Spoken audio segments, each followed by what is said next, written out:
রাখবেন। কারো ঘরে যদি আগুন ধরে, হয়তো আপনি মনে করবেন ওর বাড়িতে আগুন লেগেছে, তা আমি কি করব? কিন্তু আগুনের খসলত হলো এটাই, একটা বাড়ি পোড়ানো হয়ে গেলে অন্যটাকে পোড়ানোর জন্য যাবে।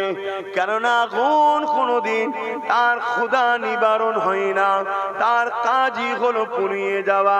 একটা কেন 100টা বাড়ি দিলে আরো সে পোড়াতে চাইবে, 1 লাখ বাড়ি দিলে আরো পোড়াতে লাগবে। এই সমাজে যারা মানবরূপী পশু হয়, সমাজ বিরোধী যারা হয়, যারা মানুষকে খুন করা পছন্দ করে, মানুষের ওপরে আতঙ্ক প্রতিষ্ঠিত করা পছন্দ করে, মানুষকে জুলুম করা পছন্দ করে, বা নিজেদের রাজগদিকে টিকাবার নেশাতে পাগল হয়ে যায়, তারা নিজের ধর্ম বোঝে না, নিজের মানুষ বোঝে না, নিজের আত্মীয় বোঝে না, নিজের পাড়া প্রতিবেশী বোঝে না, নিজের সন্তান বোঝে না। তারা একটাই জিনিস বোঝে, আমি কি করে মাথা তুলে থাকবো। এই অমানুষগুলোর বিরুদ্ধে লড়াই করে আল্লাহর জমিনে মানুষ জাতিকে বাঁচাবার নাম হলো ইসলাম। এ যুবকেরা, আবু জেহেলের খসলত ছিল এরকম। আবু জেহেল রাজ ক্ষমতা দখলের জন্য তার বিরুদ্ধে কেউ আওয়াজ তুললে সঙ্গে সঙ্গে তাকে কতল করে দিত, তাকে হত্যা করে দিত, তাকে এমন করে মেরে দিত।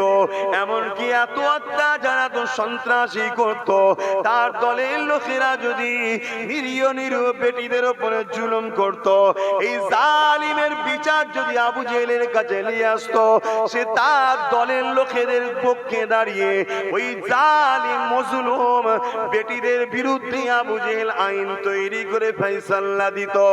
এই রকম ভাবে জুলুম যখন পৃথিবীতে বাড়তে লেগেছে, আল্লাহ পাক আমার নবী পাককে পাঠালেন। আমার নবী আবু জেহেলের বিরুদ্ধে দাঁড়িয়ে গেল। আল্লাহ নবী আবু জেহেলের বিরুদ্ধে দাঁড়িয়ে মানুষকে উদ্ধার করেছে। কেন? তখন তো কেউ মুসলমান ছিল না, তখন তো কেউ আল্লাহকে মাননেওয়ালা ছিল না, তখন তো কেউ রসুলকে মাননেওয়ালা ছিল না। তারা সবাই তো লাত উজ্জা হুবলকে মানত, তারা তো নকল খোদারই উপাসনা করত।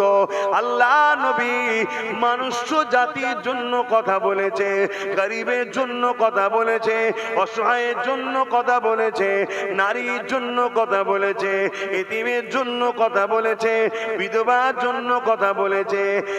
এক কথায় আল্লাহ নবী জমিন থেকে অন্যায়কে মিটিয়ে দিয়ে এই জমিনে ন্যায় সাম্য প্রতিষ্ঠিত করেছে।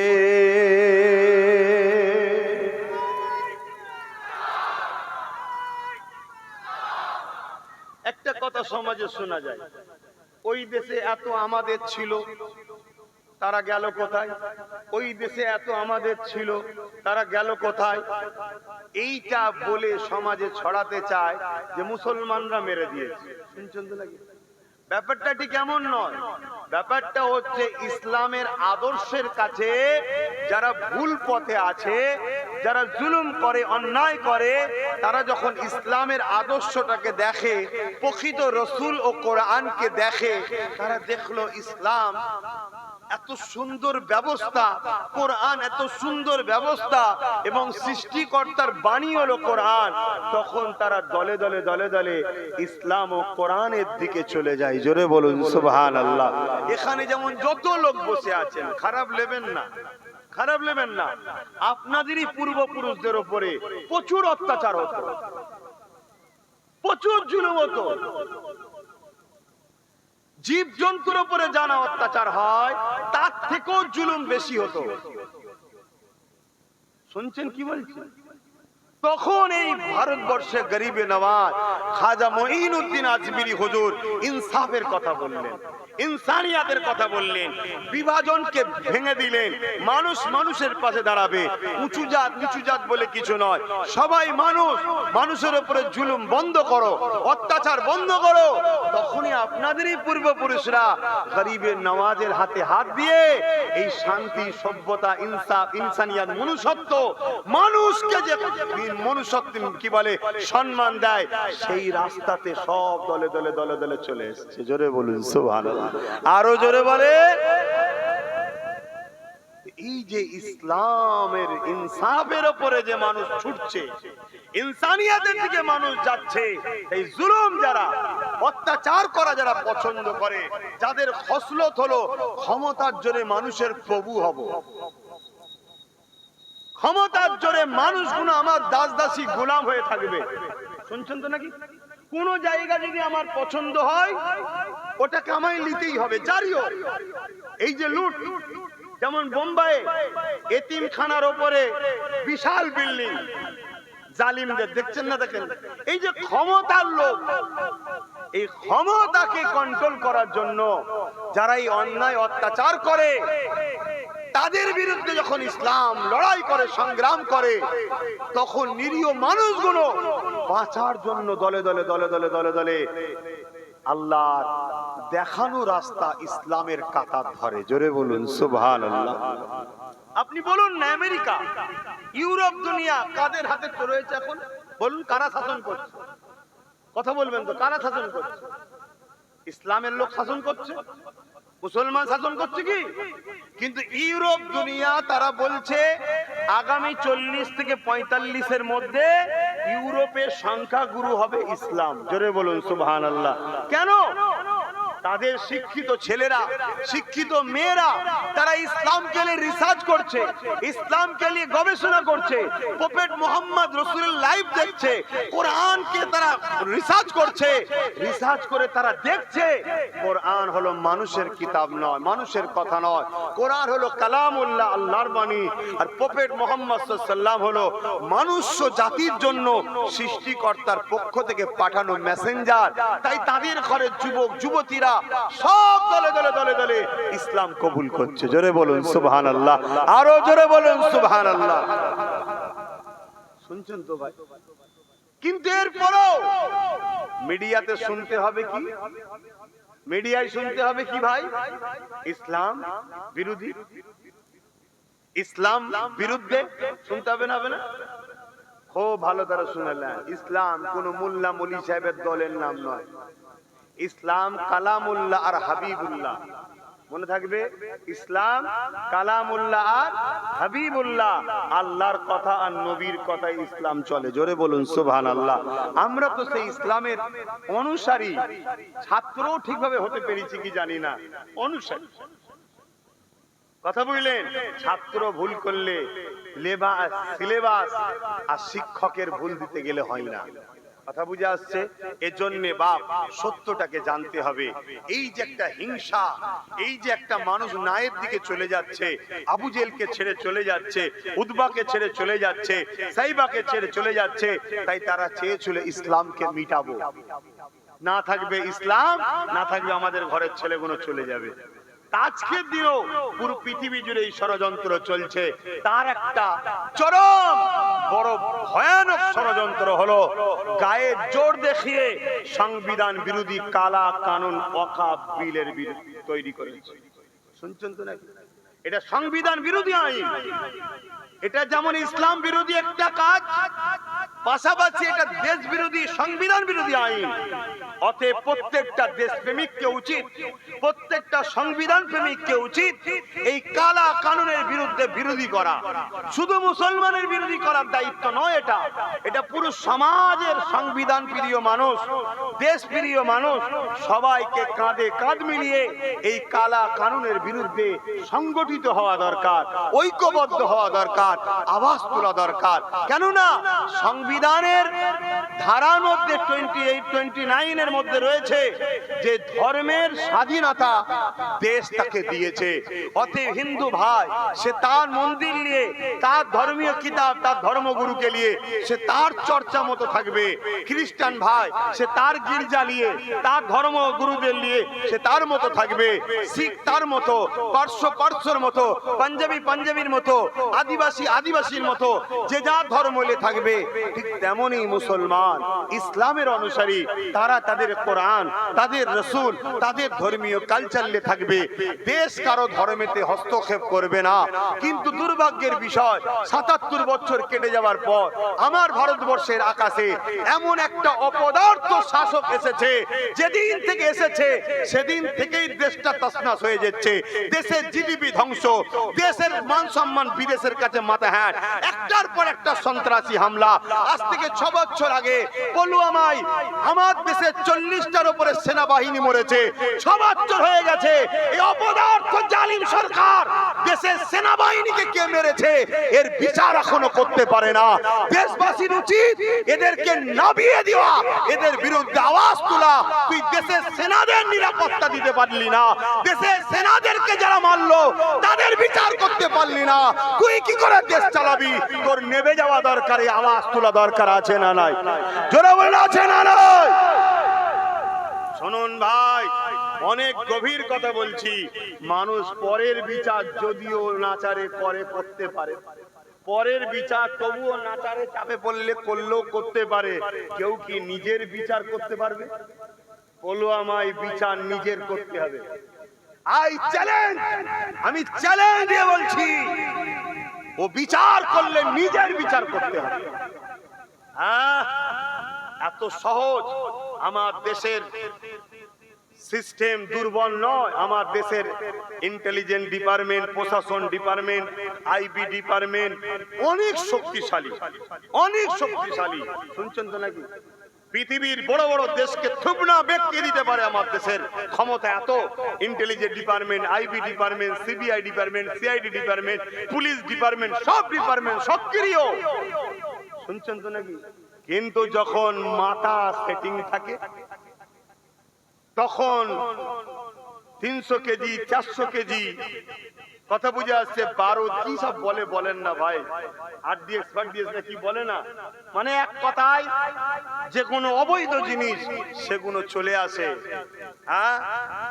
এইভাবে নিরীহ নিরীহ মানুষকে নিজেদের রাজনীতির শাখা স্বার্থে কত মানুষ যে কত মানুষকে খুন করছে বলার মতো না। আর সব নিয়ে যে গুজরে দাও এক জায়গায়, সব নিয়ে যে গুজরে দাও এক জায়গায়। কেন? ওদের আব্বা নেই, ওদের হয়ে বলার কেউ নেই। শুনছেন তো নাকি? পাড়ার এতিম ছেলেটাকে দেখবেন সবাই মারে। কি পাড়ার এতিম ছেলেটাকে যার বাপ নেই তাকে সবাই মিলে যা খুশি করে। কেন বলেন তো? ওর তো গার্জেন নেই। আর যার বাপ আছে, আর বাপটা যদি খাররা টাইপের হয়, আবার শুনছেন তো নাকি, ঘরে ঢুকে কলার ধরে মারা লোক যদি হয় তাকে কেউ ছোবে, সে যদি মেরেও দেয় বলবে বাপ আর এক গালে মেরে যা, তোর বাপকে যেন বলিস না, বলবি তুই মেরেছিস। কথা বুঝলি? আমি বলবো না। কথা শুনছিস তো নাকি? তা আজকে মুসলমান আমাদের বাপ নেই, বাপ পর্যন্ত নাকি আমাদের রাজনীতির নেতা নেই। এখানে বাপ বলতে রাজনীতির নেতার কথা, আমাদের কেউ নেই। ওই জন্য যে খুশি যেদিক দিয়ে খুশি লাথি মারে, যখন খুশি মেরে যায়। কথা বুঝে আসছে? কোথায় কিছু হবে সব কিছু নিয়ে এসে ঝাড় সামনে ধরে দাও। বুঝতে পারছেন তো নাকি? শুধু এখানে বুঝে দাও, এখানে বুঝে দাও। এখানে বুঝে দিলে কি লাভ? ওই যে 50 টাকা গ্যাসের দাম বেরিয়েছে ওটা লোক ভুলে যাবে। শুনছেন তো নাকি? গ্যাসের দাম 50 টাকা বেড়েছে না কমেছে? মাথায় আছে কারো? ওইলি আন্দোলন আছে কারো? না, ভুলিয়ে দাও। তেলের দাম বেড়েছে না কমেছে? ভুলিয়ে দাও। 14 টাকা ওষুধের দাম বেড়েছে না কমেছে? ভুলিয়ে দাও। পুরো দেশ জুড়ে ওয়াকাফ আন্দোলন হচ্ছে না হয়নি? দমিয়ে দাও। কথা মাথায় ঢুকছে না ঢোকেনি? এ সব সাজানো পরিকল্পনা বাপ। নাহাই নাহাই এক মুহূর্ত লাগে না কি আসামি ধরে দিবার জন্য, এক মুহূর্ত সময় লাগে না। কিন্তু দুর্ভাগ্য, আমাদের কপাল, এত বিশাল একটা মহান ভারতবর্ষ আজকে টুকরো টুকরো শেষ হয়ে যাচ্ছে। ইরফান কি করে টুকরো টুকরো বলছে? নেই তো, আমরা মানুষের টুকরো টুকরো হয়ে গেছি না, যাই না। এ ওকে ঘৃণা করছে, ওকে ঘৃণা করছে, ওকে। আরে আমরা সবাই ভারতীয়, এই পরিচয় তো আমাদের বাইরে থাকা দরকার। মসজিদে তুমি যাবে, যে যা ধর্মের স্থানে যাবে, ওটা নিজের ব্যক্তিগত সিনার ব্যাপার, ওটা ভালোবাসা ভক্তি আস্থার ব্যাপার। আমার মসজিদে যাওয়াতে তোমার সমস্যা নেই, তোমার মন্দিরে যাওয়াতে আমার কি সমস্যা আছে ভাই? আমি আমার লিয়ে আছি, তুমি তোমার লিয়ে থাকবে যাও। কথা বুঝে আসছে না? কিন্তু না, যেটা অবজেক্ট, যেটা বিষয় নয় সেটা এখন বিষয় এসছে। আর রুজি রুটি কাজ কারবার সব চুলোই ঢুকে গেছে। ওই নিয়ে কোনো চর্চাও নেই, ওই নিয়ে কোনো আলোচনাই নেই, শুধু আলোচনা কি মোল্লা মোল্লা মোল্লা মোল্লা মোল্লা, তাই না? এটা পরিকল্পিত ভাবে চলছে। তো যাক, তাহলে আজকে এরা ষড়যন্ত্র করছে ইসলামের ঐতিহ্যটাকে মিটিয়ে দিবার। এই বিষয়ে আন্দোলনের দরকার আছে না? না, কথা বলুন। হ্যাঁ, এখন তো আল্লাহ করে আন্দোলন ব্যাপক হচ্ছে, হওয়া দরকার, আমি অস্বীকার করছি না। কিন্তু বাপ, এই আন্দোলন তো 10 বছর ধরে আমি করছি। তখন আজকে যে রূপটা নিয়েছে, 10 বছর আগে থেকে যদি এই রূপটা নিত, হয়তো বিগত 8 বছর আগেই আমরা আমাদের সম্পদ পূর্ণাঙ্গ ভাবে পেয়ে যেতাম, এবং আমাদের সম্পদ নিয়ে আজকে যে ষড়যন্ত্র চলছে, এই স্বপ্নটা দেখার আগে তার ঘুমটা ভেঙে যেত ভয়ের চোটে। কথা কি ভুল বলা হচ্ছে? কিন্তু এই কথা বলার পরেও আমি আসামি। আজকের দিনও একদল মোল্লা মৌলী সাহেবের কাছে আমায় গাল খেতে হচ্ছে, সেই দিনও খেতে হয়েছে, আজকেও খেতে হচ্ছে। কেন? এত কিছু বুঝার পরেও এখনো আমার কম বুঝলো না যে আমাদেরকে লুহা দিয়ে লুহা কাটতে হয়। রাজশক্তি যখন আইন তৈরি করে, আইনকে রুকার জন্য রাজ পাওয়ারেরই দরকার আছে, ঠিক না বেঠিক? এটা এখনো বুঝছে না। এখনো সেই কি হচ্ছে, একটাই জিনিস হচ্ছে, ভিড় করো, চিল্লাও, হই হই করো, আর কাউকে দেখিয়ে বড় অঙ্কের টাকায় বিক্রি করে দাও। কি গো, কথা কষ্ট দিল? এই তো চলছে, এই তো চলছে, অন্য কি চলছে বলুন? হ্যাঁ, আমি আন্দোলনের বিরুদ্ধে নয়, কিন্তু আন্দোলন থেকে আওয়াজ ওঠা দরকার। এই বিপদে যেসব রাজনীতির দল আমাদের সাথে নাই, আগামী দিন তাদের সাথে আমরা নয়, প্রয়োজন হয় আমরা সর্বধর্মের পিছিয়ে পড়া মানুষের ঐক্য তৈরি করে আগামী দিন আমরা নিজেদের শক্তি নিজেরাই তৈরি করে নেব। এই মুহূর্তে এই আওয়াজটা তুললে সব সেকুলার গুলোই ছুটবে না? এই চরে মোল্লা খেপেছে, চর একটু মাথায় পানি টানি দিই, আসবে না? আসবে না? তাহলে তোমাদের কাজটা ভালো হবে না খারাপ হবে? কথা বল, আমি ভুল বুঝাচ্ছি? হ্যাঁ, এই তো আমার কথা বলছি। আহলে সুন্নাত ওয়াল জামাত আমার যে সংগঠন আছে, সেই সংগঠন থেকে বিভিন্ন জায়গায় প্রোগ্রাম করার জন্য পারমিশন চাইছে। কথা বুঝে আসছে? ছোট ছোট প্রোগ্রাম। কেন আমি এই তো আমি প্রতিবাদ করছি। আমার তো 10 বছর ধরে ধারাবাহিক ভাবে হয়ে আসছে। এখন আমি জলসালে বহুত ব্যস্তর মধ্যে আছি, কিন্তু প্রত্যেকটা জলসাতে গিয়েছি। আমার এক একটা জলসা আলহামদুলিল্লাহ এক একটা জনসভা হচ্ছে না? হয় না? তাহলে সব জায়গাতেই প্রতিবাদ করছি তো নাকি? এই এখন প্রতিবাদ করছি না, করি? সব জায়গায় করছি, কন্টিনিউ 10 বছর ধরে করে আসছি। আবার বড় বড় আহলে সুন্নাত ওয়াল জামাতের প্ল্যাটফর্মে করব, কিন্তু তার আগে আমি একটা কাজ করছি। কি কাজ? প্রত্যেকটা আহলে সুন্নাত ওয়াল জামাতের শাখা সংগঠন দ্বারা তাদেরকে নিচু তলার সর্বধর্মের মানুষকে বুঝাবার জন্য গ্রাম্য লেভেলে ওয়াকফটা কি আর কি করতে চাইছে, এবং আমার হিন্দু ভাই, আদিবাসী ভাই, দলিত ভাই এবং শিখ পাঞ্জাবিদেরও এইরকম কোন সম্পদ দেশে আছে না নাই, এটাও তাদেরকে সজাগ করা দরকার আছে না নাই, এটাও জানাচ্ছি, জানিয়ে প্রস্তুত নিচ্ছি। সব জিনিসের ভাই টাইম আছে, হুড়োহুড়ি করে ফেললে তো হবে না। হুড়োহুড়ি করে ফেললে মেসেজ ভুল যাবে। হুড়োহুড়ি করতে গিয়ে কি করলো দেখলেন না? বাস থেকে একটা ধর্মীয় পতাকা খুলে ফেললো, আর বাস থেকে ধর্মীয় পতাকা খুলে কাদের উপকার করলেন? মুসলমানদের ক্ষতি নয়, ক্ষতি তুমি উপকার করেছো তুমি। হ্যাঁ, অবশ্যই নিজের ক্ষতি, কিন্তু উপকার করেছো তুমি বিজেপি। কথা বুঝছো না? বোঝো না? এই ভুল বলছি আমি? উপকার করেছে না করেন? তাহলে এটা কারা করলো? আমরাই তো করিলাম নাকি? তাহলে বুঝে বুঝে পা ফেলা দরকার আছে না নাই? হ্যাঁ, এই জন্য বাপ একটু বুঝাতে যাচ্ছি। কিন্তু অনেক মানুষ সেই আগেও বিরুদ্ধে ছিল, এখনো বিরোধী আছে। তা বিরোধী ভেবে চুপ থাকলে তো হবে না, আর বিরোধী ভেবে মন খারাপ করলেও হবে না। আল্লাহর উপরে ভরসা রেখে আগেও যেমন কথা বলেছি, আজও কথা বলছি। তাই আপনাদেরকে বলবো, এটা আমাদের অবশ্যই ইমানি দায়িত্ব। একদিকে যেমন দেশকে ভালোবাসাও যেমন ধর্ম, দেশের সংবিধানকে ধ্বংস করছে সেটাকে রুকার জন্য যেমন চেষ্টা করা, লড়াই করা আমাদের দায়িত্ব। অপরদিকে আমাদের ধর্মীয় সম্পদ, মসজিদ, মাদ্রাসা, কবরস্থান, ঈদগাহ, খানকা, আমাদের ঐতিহ্য, এটাকে বাঁচাবার জন্য নিজেদের জীবনের শেষ নিঃশ্বাস পর্যন্ত এই কালা কানুনের বিরুদ্ধে লড়াই আমাদেরকে চালিয়ে যেতে হবে, ঠিক না বেটি? জোরে বলুন ঠিক না বেটি? কাল যদি সর্বোচ্চ আদালত কি ফাইসাল্লা দেবে আমি জানি না, সর্বোচ্চ আদালতকে তো সম্মান আমরা করি, কিন্তু সংবিধান সবার থেকে উপরে, ঠিক না বেটি?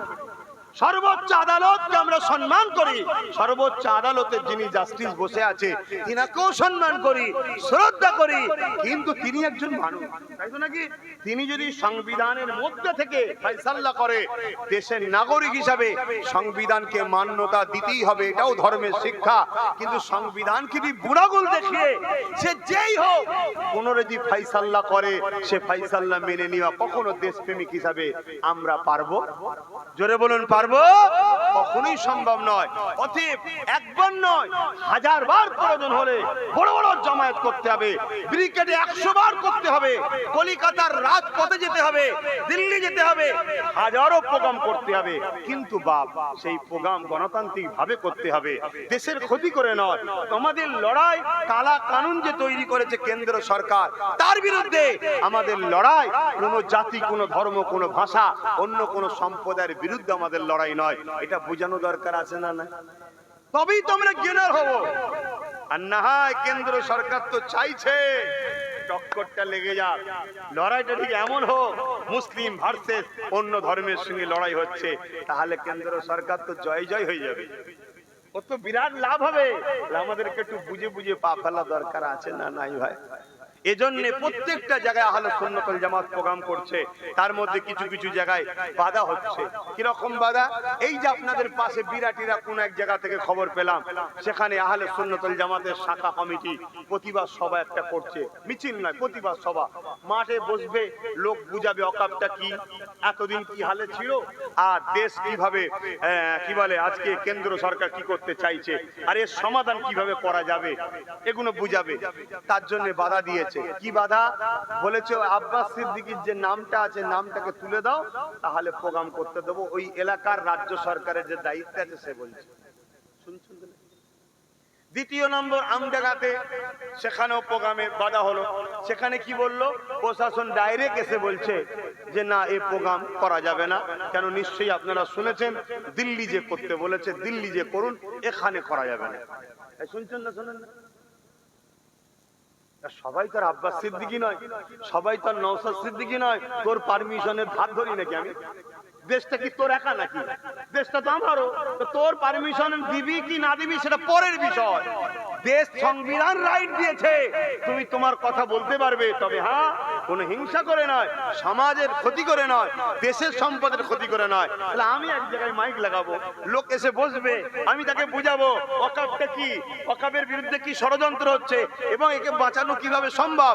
আমি তো তোমায় সম্মান করি বলে তাই জানিয়েছি যে আমাকে পারমিশন দাও। তুমি যদি মনে করো যে আমার ওপরে চাপ রয়েছে, দিতে পারছি না, তোর ওপর কেউ থোড়াই পাওড়া করি না, ওর পারমিশনের পাওড়া করি না। কেন? সংবিধান, বলুন জিন্দাবাদ, সংবিধান, সংবিধান, সংবিধান।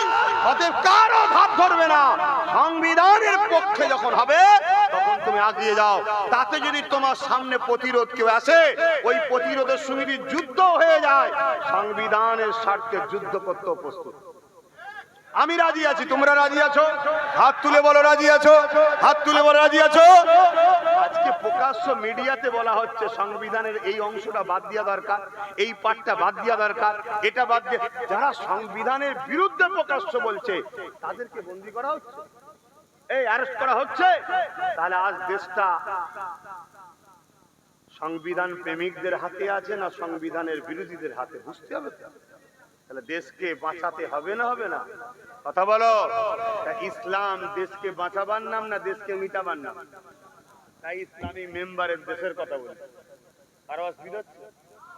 কারো অসুবিধা হচ্ছে? বিগত দিন অনেক মোল্লা মুলি সাহেব বলেছিল জলসার মাহফিল এইসব বলা কি দরকার। এখন মসজিদে ইমাম হাত তুলছে কেন? আল্লাহর ঘরের ভেতরে হাত তোলাচ্ছ কেন? হ্যাঁ, ও যদি ফসকে যায় আমার ভাতা আসবে না। ও তুই তাহলে ভাতার জন্য চিল্লাচ্ছিস? হ্যাঁ, এতদিন চিল্লাসনি কেন রে? কথা কি কষ্ট দিচ্ছি রে কাউকে? এরপরও বলছি আমি মিশতে চাই, আমি ঐক্য চাই, আমি একতা চাই, কিন্তু কোন গাদ্দার মুনাফিক বেঈমান নেতার পিছনে না। যদি গাদ্দার মুনাফিক বেঈমান নেতার পিছনে দাঁড়াই, আছি কড়াতে জ্বলছি না জ্বলিনি, কষ্ট হচ্ছে না হয়নি, তুলে নিয়ে যে ওই বেঈমান মোটা টাকায় আমাদেরকে তুলেই ফেলে দেবে। কথা মাথায় ঢুকছে না ঢোকে না? হ্যাঁ, যদি মনে হয় এর ফায়সালা দরকার, আগিয়ে আসে, সমাধান আছে। বলবো একটু, এর তিনটে সমাধানের রাস্তা আছে আমার ক্ষুদ্র জ্ঞানে, তিনটে। নাম্বার ওয়ান, আইন যখন হয়ে গেছে, আইনের অস্ত্র দিয়ে কে কাটতে হবে। এর জন্য সুপ্রিম কোর্টে কেস চলছে, চলছে না? চলছে না? অলরেডি নওশাদ সিদ্দিকীও কেস করেছে, কিন্তু যার কোলে সমস্ত মুসলমান দুধেল গাই সেজে উঠে পড়লো, তিনি কিন্তু কেস করে না। তিনি উপরন্ত বলছে দিল্লি চল যাও, দিল্লি চল যাও। আগামী দিন আমরাও বলবো টাইম এলে 26-এ দিল্লি যে ভোট নেন, এখানে নয়। বলবেন না? বলবেন না? ওই দিনে যে মোল্লা মলিসা ইমাম এ কথার উত্তর দেবে না, জানবেন এই হারামখোর গাদ্দার জাতির কলঙ্ক। এ কথা বলা দরকার আছে না? না, হ্যাঁ, আমি তো অপেক্ষায় আছি, আমি তো অপেক্ষায় আছি। ওই দিন কে কে এ কথা বলে দেখবো। যে যে বলবে না, এতদিন তো নাম ধরে বলিনি, আগামী দিন ধরে নাম ধরে ধরে বলবো, এই কটা সব গাদ্দার, এ কটা সব জাতির কলঙ্ক, এরা বেঈমান, এরা মসজিদ মাদ্রাসাকে সওদা করেছে। কথা বুঝে আসছে না? না, প্রত্যেকটা মুসলমান কেন্দ্র সরকারকে ঘৃণা করে, ঠিক না বেটি? প্রত্যেকটা মুসলমান করে না? করে না? ওজন মুসলমান কে এই রাজ্য সরকার বলেছিল বিজেপি কে রুখতে আমায় সাপোর্ট করে, বলেছিল না? বলেন? এটা একই না? বলবে, আমি ভুল বললে সেটাও বলবে। কলকাতার রেড রোডে ঈদের নামাজে, এই আপনাদের ঈদের নামাজে মহিলারা যায়? মুসলমান মেয়ে মহিলা যায় না?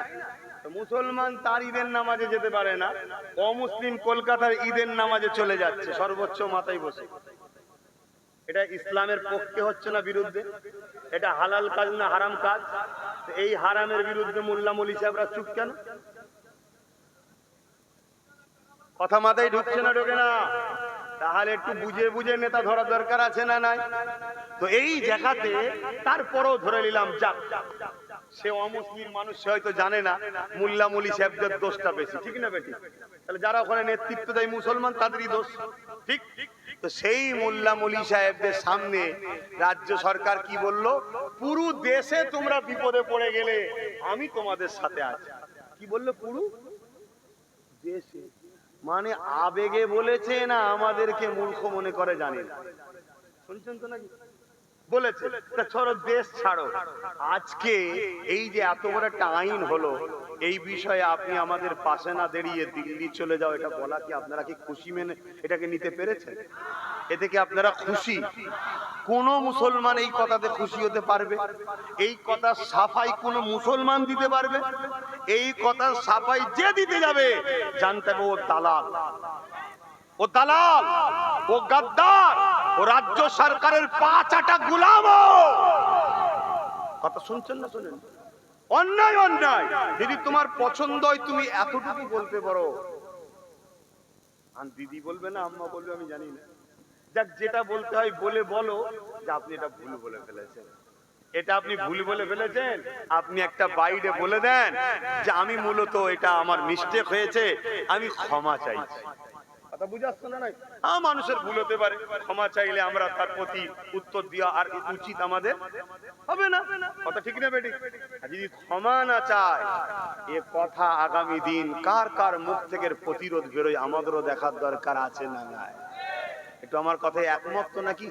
পিছনের ভাইরা অন্ধকারে কি আমার বিরুদ্ধে চলে গেলেন নাকি? কারা কারা একমত একটু হাত তুলে দেখাবেন। কথা ঠিকই, হাত লম্বা করে রাখেন। কথা ঠিকই, কথা ঠিকই। যারা আমাদেরকে দিল্লিতে ট্রেন দেখিয়েছে, আগামী দিন তাদেরকে প্লেন দেখাবো দিল্লিতে।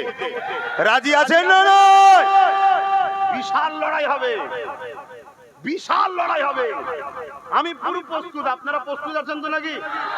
তাতে যা হয় হবে, কোনো অসুবিধা নেই। এখন দেখা সুখা মুখ সুখা সুখির ব্যাপার আর নেই, পুরো কাতার আলাদা।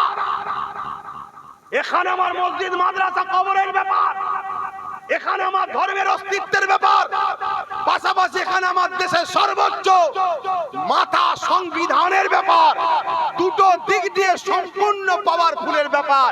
এখানে মুখ সুকাসুকি ব্যাপার নয়, কে পীর সাহেব কে পীরজাদা, কে মুফতি কে মৌলানা, কে ইমাম কে হযরত, এসব দেখার ব্যাপার নেই।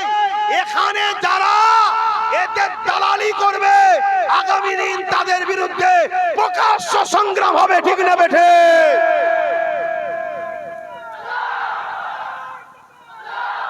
হারাম খোদ দালালি খেয়েছিস, ঠিক আছে, খেয়ে যা, খেয়ে যা, কিন্তু গু গোবর কিচ্ছু বাদ দিবি নি, সব খাবি, সব খাবি।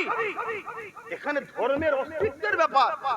মায়েদের ঘরে কবরটা দিবি কোথায়? বাপেদেরকে কবর দিবি কোথায়? আগামী দিন তো কবর দিতে পারবে না মানুষ। কথা শুনছেন না? আমার কথায় কেউ কষ্ট পেচ্ছে? আমি কিছু ভুল বুঝাচ্ছি? তাহলে কেন্দ্র সরকার আমাদের বন্ধু তো নাকি? এ কথা বলছে না তো? সবাই জানে আমাদের দুশ্মন, ঠিক না বেটি? তাই 100% ও জানে যে মুসলমান আমাদের সাথ দেবে না, তাই একটা মুসলিম বিদ্বেষী দল তৈরি করে নিয়েছে। শুনছেন তো নাকি? দিন রাত মুসলমানদের বিরোধী করো, যারা মুসলিম বিদ্বেষী সেন্টিমেন্ট তারা আমাদের সাথে থাকবে, ঠিক না বেটি? তুই ঘুমটা টুমটা দিয়ে এসে মুল্লা মুলি সাহেবদের নিয়ে আমাদের দরদি দেখালি, আমরা বিশ্বাস করলাম তুই বিপদে গাদ্দারি করছিস কেন, এটা জিজ্ঞেস করা দরকার আছে না? এইটুকুও জিজ্ঞেস করতে পারছে না কেন? খেয়ে বসে আছি। কি করে বসে আছি? খেয়ে বসে আছি। এগুলো মাথায় রাখবেন বাপ জান আমার, খারাপ নেবেন না বাপ, খারাপ নেবেন না। হ্যাঁ, কেন আল্লাহর কাছে জবাব দিতে হবে, মনে রাখবেন। আর এটাও মনে রাখবেন, পৃথিবীতে যতই তুমি ঐক্য করো না কেন, পৃথিবীতে যতই তুমি একতা হও না কেন, পৃথিবীর জমিনে তোমার যতই ম্যান পাওয়ার থাকুক না কেন, পৃথিবীর জমিনে তোমার যত মানি পাওয়ার থাকুক না কেন, পৃথিবীর জমিনে তোমার যতই সংখ্যা থাকুক না কেন, এ যুবকেরা, তরুণেরা, বাপেরা, ইতিহাস বলছে আমরা যতবার বিজয় পেয়েছি, আমরা যতবার কামিয়াবি হয়েছি, আমরা যতবার সাকসেস হয়েছে, একমাত্র আল্লাহ পাকের দয়াতে জিতেছি। যেদিনে 313 জন ছিল সেই দিন আমরা জিতেছি, যেদিন আমাদের সংখ্যা কম ছিল সেদিন আমরা জিতেছি। এ যুবকেরা, তরুণীরা, বাবেরা, ওই যে মসজিদে আকসা রয়েছে, ওই মসজিদে আকসাকে সেলিবিয়া সৈন্যরা 4 লক্ষ ঘিরে রেখেছিল। হযরত সালাউদ্দিন আইবি 12,000 সৈন্য নিয়ে গিয়ে গেল। ওই 12,000 সৈন্য নিয়ে সেলিবিয়াদের বিরুদ্ধে সালাউদ্দিন আইবি গিয়ে গেল মসজিদে আকসাকে উদ্ধার করার জন্য। আমার আল্লাহ সালাউদ্দিন আইবির এই 12,000 সৈন্যকে বিজয় দিল, 4 লক্ষ সেলিবিয়াদের হাত থেকে মসজিদে আকসাকে উদ্ধার করে নিল।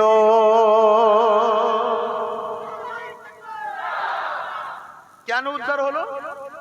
নেতাটা ছিল ইমানদার, নেতাটা ছিল দালাল নয়, নেতাটা ছিল ইমানদার, আর নেতার সাথে যারা ছিল তারাও ইমানদার। তাই সংখ্যা কম হতে পারে, 4 লক্ষর মোকাবেলায় 12,000-এর বিজয়। শুনছেন তো নাকি? হ্যাঁ বাপ, তোমরা সাধারণ মানুষ, খেটে খাওয়া মানুষ, দিন মজুরি করা মানুষ, লেবার করা মানুষ, তোমাদেরকে বাপ একটু বুঝিয়ে বুঝিয়ে পা ফেলতে হবে।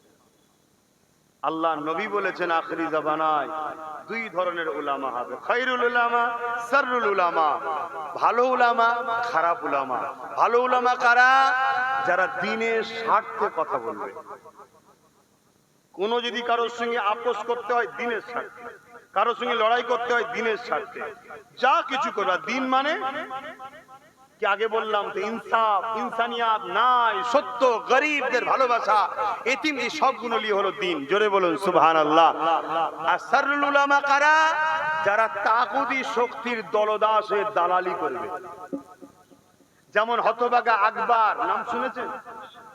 হতভাগা আকবর দ্বীনে ইলাহি বার করেছিল, আপনারা তো শুনেছেন। আমার হতভাগা আকবর দ্বীনে ইলাহি বার করেছিল। হতভাগা আকবরের দিকে সব মুফতি মৌলানা চলে গেছে। মুজাদ্দিদ আল-পেশানি গুটি কতক আলেমকে নিয়ে হতভাগা আকবরের বিরোধী করতে লাগলো। হতভাগা আকবর মুজাদ্দিদ আল-পেশানিকে মেরে ফেলার পরিকল্পনা করলো। আল্লাহ পাক হতভাগা আকবরকে আযাব দিয়ে তার বাহিনীকে ধ্বংস করে দিল। জোরে বলুন সুবহানাল্লাহ। ইতিহাস শুনেছেন তো আপনারা? এগুলো ভুলে যান না, মনে থাকে? কথা বলুন, ভুলে যান না, মনে থাকে? হ্যাঁ, আগামী দিন বড় ভয়ানক। খুব শিগগিরই একটা আইন আসতে চলেছে। অলরেডি উত্তরাখণ্ডে চালু হয়ে গেছে। কি? Uniform civil code. নামাজ পড়তে পারবেন না, রোজা রাখতে পারবেন না, দাড়ি রাখতে পারবেন না, টুপি পরতে পারবেন না, ইসলামী ল অনুযায়ী বিবাহ করতে পারবেন না, ইসলামী ল অনুযায়ী জীবন যাপন করতে পারবেন না। খুব শিগগিরই লাগু হবে। সংখ্যাগরিষ্ঠতার জোর আছে, করে দেবে। শুনছেন না শোনেন না? মাথায় ঢুকছে না, ঢোকে না? হ্যাঁ, তাহলে কি হবে এবারে? হ্যাঁ বলুন, কি হবে? আমাদের কই? আমাদের লাঠি কই? আমাদের তো নেই। আমরা যাদেরকে আপন মনে করলাম তাদের মধ্যে থেকে 3 জন আবার যায়নি। এ বিষয়ে কোনো চর্চা আছে যে কেন যায়নি? কি বুঝছেন? হ্যাঁ বুঝুন, বুঝুন। না বুঝলে আর কবে বুঝবেন?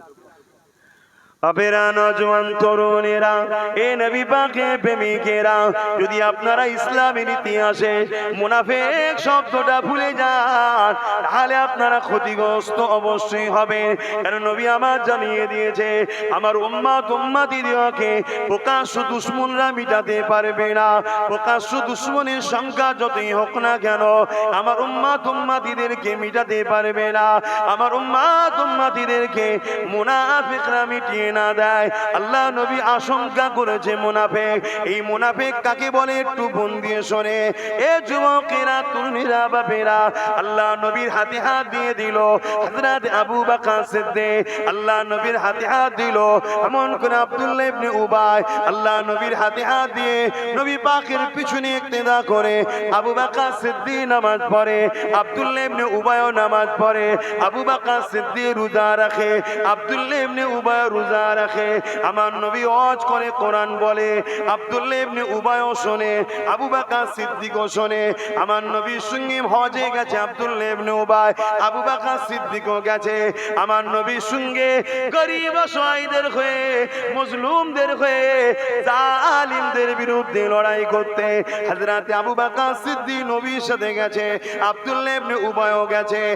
এক কথায় আবু বকর সিদ্দিকের দাড়ি, টুপি, জুব্বা, পাগড়ি, আব্দুল্লাহ ইবনে উবাইর মুখে দাড়ি, টুপি, জুব্বা, পাগড়ি। কিন্তু অবাক হয়ে যাবে, কোরআন ঘোষণা দিয়ে দিয়েছে আব্দুল্লাহ ইবনে উবাই কোরআন ঘোষিত জাহান্নামী, আর রাসূলুল্লাহ আবু বকর সিদ্দিককে জান্নাতে সার্টিফিকেট দিয়েছে। কারণ নামাজ তো দুদিকে আছে, রোজা তো দুদিকে আছে, হজ তো দুদিকে আছে, দাড়ি তো দুদিকে আছে, রোজা তো দুদিকে আছে, জিহাদ তো দুদিকে আছে, হকের হয়ে কথা বলার জন্য লড়াই দুদিকেই রয়েছে। নবীর দরবারে দুজনাই বসে, দাড়ি, টুপি, জুব্বা, পাগড়ি দুজনারই রয়েছে। একজন কোরআন ঘোষিত জাহান্নামী আর একজন জান্নাতি। কারণটা কি? এ যুবকেরা, তরুণীরা, বাপেরা, হযরত আবু বকর সিদ্দিক বলতে লেগেছে, এ দুনিয়া মানুষরা শুনে রেখে দাও, আব্দুল্লাহ ইবনে উবাইয়ের যা আছে আমি আবু বকরের তাই আছে, কিন্তু আমার যা আছে ওর তা নাই। কি ওর আছে আপনার না আছে, কিন্তু আপনার আছে ওর নাই, কি ব্যাপার? হযরত আবু বকর সিদ্দিক বললেন, আব্দুল্লাহ ইবনে উবাইয়ের দাড়ি, টুপি, জুব্বা, পাগড়ি আছে, এটা আমি আবু বকরের রয়েছে। আব্দুল্লাহ ইবনে উবাই নামাজ পড়েছে, রোজা রেখেছে, এটা আমি আবু বকরও করেছি। আব্দুল্লাহ ইবনে উবাই হজ করেছে, এটা আমিও করেছি। ও নবীর সাথে জিহাদে গেছে, এটা আমারও রয়েছে। এদিক দিয়ে ওর যা আছে আমি আবু বকরের তাই আছে, কিন্তু আমার যা আছে ওর তা নাই। কি আপনার আছে ওর নাই?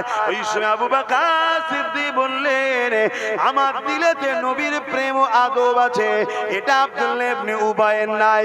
ও লোককে ধোঁকা দেওয়ার জন্য মুসলমান সেজেছে, আর আমি দিল থেকে আল্লাহ ও রাসূলকে মেনেছি, এই জন্য আমি জান্নাতি।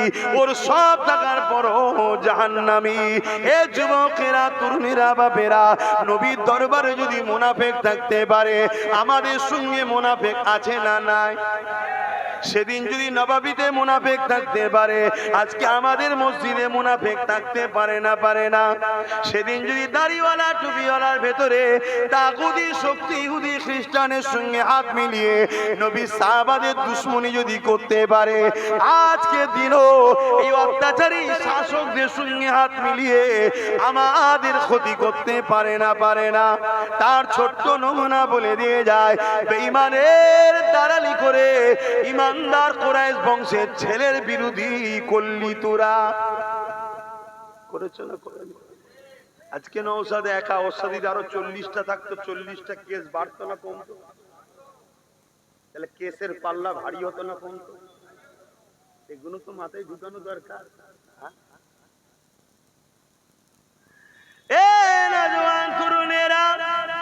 আমাদের সমাজে আর একটা কথা চলছে। কি কথা? আমরা সবাই দেখতে লেগেছি এইদিকে এত আর ওই দিকে ওরা কয়েকজন, এই কয়েকজন আর এইদিকে এত। এই কথাটা আমাদের সমাজে নিরীহ মানুষকে বোকা বানানো হচ্ছে। শুনছেন তো? এখানে আমি এবার একটা কথা বলবো। আল্লাহর জন্য এক হওয়া আর কোন জালিম শাসকের চাপে পড়ে এক হওয়া, দুটো এক না আলাদা? এক কথা বলছেন না তো? ধরেন না কোন জালিম বললে তোরা সব যা আছে সব ভুলে যা, এখন তোরা এক হয়ে যা। এটা একটা জিনিস, আর আল্লাহর জন্য এক হওয়া এটা একটা আলাদা জিনিস। আল্লাহর জন্য যারা এক হয় তারা বেশাক আল্লাহর রহমত পাবে, জান্নাতি। জোরে বলুন সুবহানাল্লাহ। আর যারা পিছনে চাপ এসেছে সেই চাপে এক হবে, তারা আমাদেরকে ধ্বংসের দিকে নিয়ে যাবে না? যাবে না? আমার কথা আপনাদের অসুবিধা হচ্ছে? একটু সারাসুরি দেবে। এজন্য আমি আপনাদেরকে একটা কথা বললাম, যদি সংখ্যা বেশি হওয়াটাই যদি হক হয়, সংখ্যা বেশি হওয়াটাই যদি হক হয়, তাহলে আমি জানতে চাই কারবালার বুকে একটা লড়াই হয়েছিল জানেন? ইমামে হোসাইন পাক আর জালিম অত্যাচারী স্বৈরাচারী লুটেরা খুনি চরিত্রহীন গুন্ডা ডাকাত বদমাইশ শয়তান জাহান্নামের কুত্তা এজিদের সঙ্গে, তাই তো না? এর লকআপ রে বাবা, লকআপ। এই লকআপ না দিলে ও অখুশি হয়। শুনছেন তো নাকি? আপনাদের কারো কষ্ট নাই? তাহলে ওই বদমাইশের সাথে লড়াই হচ্ছে ইমাম হোসাইন পাকের। ইমাম হোসাইন পাক কেন গেছে? এজিদ গরিবদেরকে লুটতো, হোসাইন পাক গরিবদের কণ্ঠ হয়েছে। এজিদ স্বৈরাচারী ছিল, খুনি ছিল, নারীদের শোষণ করত, শরাবী ছিল, নাচ গান নিয়ে ব্যস্ত। সোশ্যাল মিডিয়ায় দেখছি এই ওয়াকাবের প্রতিবাদের নামে বড় বড় নাচ ড্যান্সের অনুষ্ঠান করা হচ্ছে। আপনাদের ক্ষুদ্র বিবেককে বলুন, ইসলামে তো নাচ গান হারাম না হালাল? এর বিরুদ্ধে কোন মোল্লা মৌলভী সাহেব কথা বলেছে? সেটিংটা বুঝতে পারছেন না? সেটিং মাথায় ঢুকছে না ঢোকে না? বলবেন তা কিনা? এর বিরুদ্ধে বলবে না, সে ঘুরিয়ে ফিরিয়ে আব্বাস সিদ্দিকীর বিরুদ্ধে বলবে। কেন? আজান হচ্ছে আপনাদের মহল্লায়, আজানটা হয়ে যাক। যার কষ্ট হচ্ছে বাপ শুনতে মন নেই, এই একটা সুযোগ। আস্তে আস্তে চলে যাবে। কতক্ষণ হবে? নামাজ কটায়?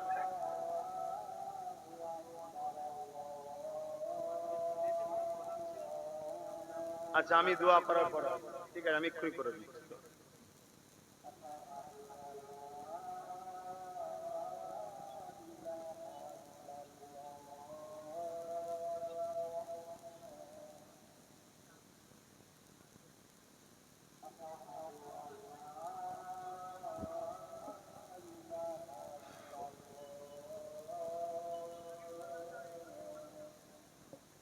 এই সুযোগে ঘুরিয়ে দাও।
اللهم رب هذه الدعوة محمد الوسيلة الفضيلة وصومك محمد لله إنك لا إله إلا الله محمد ভাইজান আমার, বাপজান আমার, আম্মা আমার, বোন আমার, কষ্ট পেচ্ছেন না তোমার কথায়?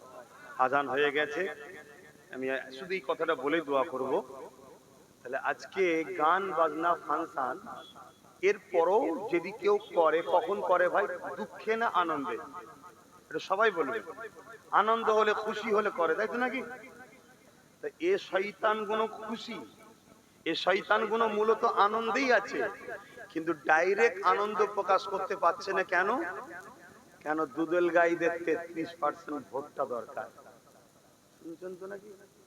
ইদিরা বুঝতে পেরে যায় যে আমরা কোন সা কম নাই, খালাতো ফুফুতো ভাই, তাহলেই তো আমাদেরকে লাথি মারবে। আর আমাদেরকে লাথি মারলে এই যে ডিফেন্সে আমরা রেখেছি, এটা করবার লোক থাকবে না। এর জন্য আমাদেরকে চিনতে হবে গাদ্দার। আল্লাহ বিপদ দেয়, বিপদ আসা মাঝে মাঝে ভালো রে বাবা, খারাপ নয়। কেন? বিপদে বন্ধু চিনা যায়, বিপদে আপনকে চিনে নিতে হয়। বিপদে যে লোক শিক্ষা না নেয় সে জাতি অবশ্যই ধ্বংস হওয়াটা স্বাভাবিক। আমি আবার বলছি, ইসলাম ধ্বংস হবে না যদি এই বিপদ থেকে শিক্ষা না পান। 100% আপনারা ধ্বংস হবে। আমি চ্যালেঞ্জ দিয়ে বলে যাচ্ছি, 10 বছর আগে যা বলেছি আজকে ঘটছে, 3 বছর আগে যা বলেছি তাও ঘটছে। আজকেও বলছি, এই বিপদ থেকে যদি শিক্ষা নিয়ে আপনারা প্রস্তুত হয়ে তৈরি, আগামী দিন যদি ভেতরে না হন, তাহলে কিন্তু আপনার অনিবার্য ধ্বংস হবে। সব তৈরি হন ভেতরে ভেতরে। কথা বুঝছেন না? বুঝুন। সময় মতো এলে শুধু একটাই কথা বলেন, ভাই টিকিটটা দাও, তুমি একদিক দিয়ে দিল্লি যাও, আমি আর একদিক দিয়ে যাই, যে দেখবো কোন কি করা যায়। কথা বুঝছেন না? বোঝে, এইটা মাথায় রাখতে হবে। তো যাক, এখন তাহলে আমি দ্বিতীয় অপশন কি বললাম? প্রথম অপশন আইন হলে আইনের অস্ত্র দিয়ে কাটতে হয়, তাহলে কেস করতে হবে। দ্বিতীয় অপশন কি?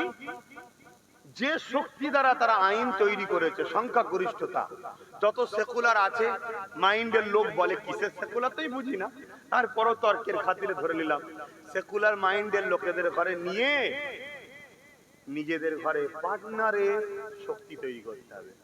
সেই তোমাকে দিচ্ছি, তুমি যাও, না না না, পার্টনার। আমি যে বলেছিলাম না, চেয়ারের 4টে পায়া একটা পা। আজকে বলো তো, আমার রাজ্যে যে বসে আছে তার যদি একটা পায়া আমাদের থাকতো, তাহলে আমরা চাপ দিতে পারতাম না? পারতাম না? না হয় পা খুলে নেবো। তাহলে আমি ভুল বলেছিলাম সেদিন? এ কমের একটা অংশ সময় গাল দিয়েছে না, দেয়নি? কিন্তু নিরীহ মানুষ যারা গাল দিয়েছে তারা মূলত দোষী নয়, তাদেরকে গাল দিয়েছে এক ধরনের মোল্লা মুলি সাহেবরা, তাদেরকে অস করিয়েছে। কথা বুঝে আসছে?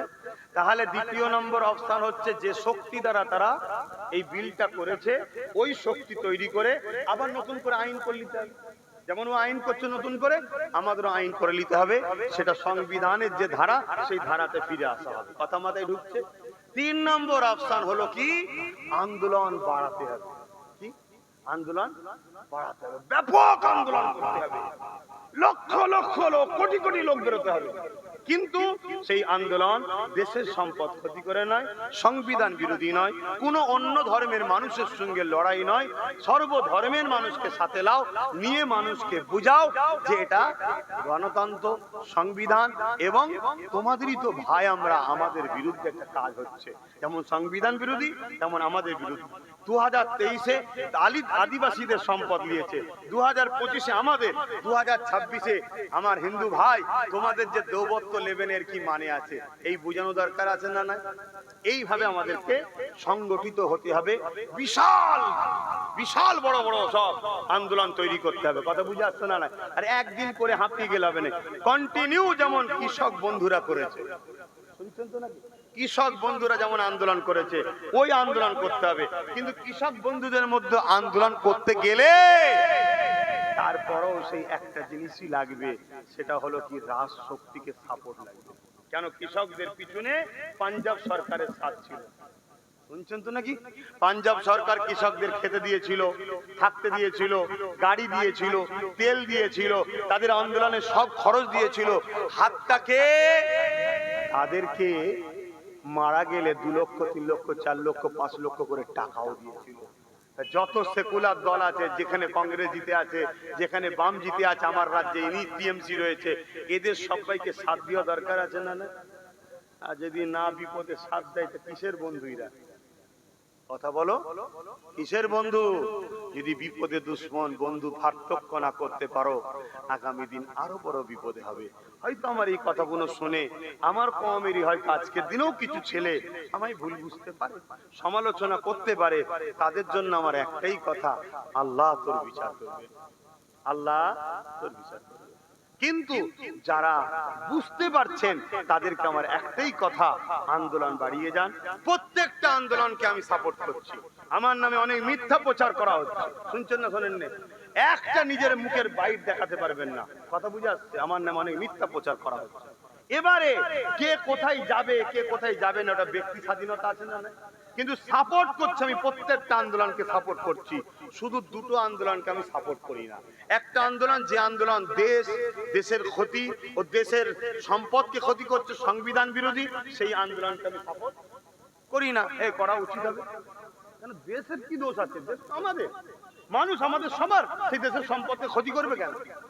কথা বুঝে আসছে? সেই আন্দোলনকে আমি সাপোর্ট করি না। দ্বিতীয় কোন আন্দোলনকে সাপোর্ট করি না? যে আন্দোলন নিরীহ মুসলমানকে সংগঠিত করে কেন্দ্র সরকারের বিরোধী করছে, ভালো কথা, পাশাপাশি রাজ্য সরকারের দালালি করছে, তাকে আমি সাপোর্ট করি। কথা বাতায় ঢুকছে না? ঢুকছে। এই লড়াই আল্লাহর পক্ষে, রসুলের পক্ষে, জালিমদের বিরুদ্ধে। কেউ যদি আইন করে সম্পদকে খেতে চায় তারও বিরুদ্ধে লড়াই হবে, আর কেউ যদি চুপি চুপি অকাপ সম্পত্তিকে নষ্ট করে তারও বিরুদ্ধে লড়াই হবে না? হবে না? একটা শেষ কথা বলে দিই, এই অকাপ কালা কানুনের মধ্যে অনেক কটা চেঞ্জ এনেছে। তার মধ্যে একটা চেঞ্জ হলো কি, ওয়াকাফ বোর্ডের মধ্যে অমুসলিমকে ঢুকাতে হবে। শুনছেন তো নাকি? ওয়াকাফ বোর্ডের মধ্যে অমুসলিমকে ঢুকাতে হবে। এই কথাটা শুধু বললে আমার অন্য ধর্মের ভাইয়েরা মনে দুঃখ করবে না? করবে না? যে আমরা যদি ঢুকি তোদের অসুবিধে কিরা, বলবে না? বলবে না?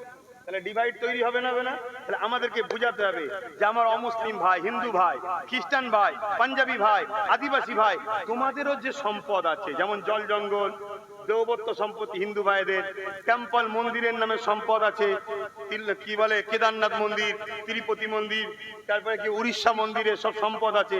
ওনাদের যে ট্রাস্ট আছে, কমিটি, ওই কমিটির রেজলিউশন আছে, কোন অমুসলিম কোন অহিন্দু ঢুকতে পারবে না, হিন্দু যে হবে সেই থাকতে পারবে।